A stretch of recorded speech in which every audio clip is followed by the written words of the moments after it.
ભરૂચ શહેરમાં આજે 9મી ઓગસ્ટના રોજ વિશ્વ આદિવાસી દિવસની ભવ્ય ઉજવણી કરવામાં આવી હતી। આદિવાસી સમાજના યુવાનો મોટી સંખ્યામાં એકત્ર થઈ શહેરના ઈદગાહ વિસ્તારથી રેલીના સ્વરૂપે બાબા સાહેબ આંબેડકરની પ્રતિમા સુધી પહોંચ્યા હતા।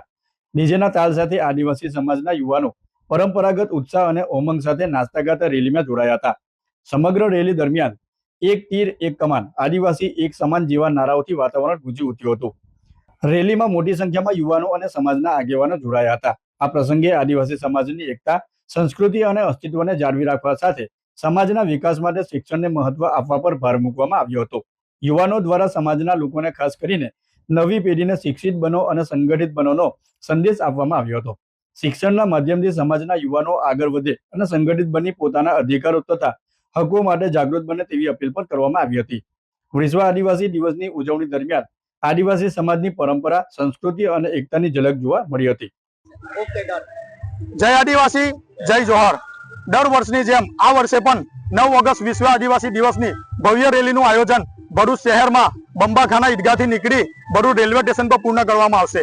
આ રેલી સંયુક્ત રાષ્ટ્ર સંઘ યુનો દ્વારા 9 ઓગસ્ટ વિશ્વ આદિવાસી દિવસ ઘોષિત કરવામાં આવ્યો છે, જેનું કારણ છે આદિવાસી સમાજની સંસ્કૃતિ, પર્યાવરણ, ઇતિહાસ જળવાઈ રહે, જળ જમીન જંગલનું રક્ષણ કરવું, આદિવાસી સમાજના યુવા પેઢીઓ એકત્રિત થાય, વ્યસન મુક્ત થાય, સંગઠિત બને, શિક્ષિત બને, એના માટે આદિવાસી સમાજના લોકો ખૂબ મોટી સંખ્યામાં ભેગા થાય છે।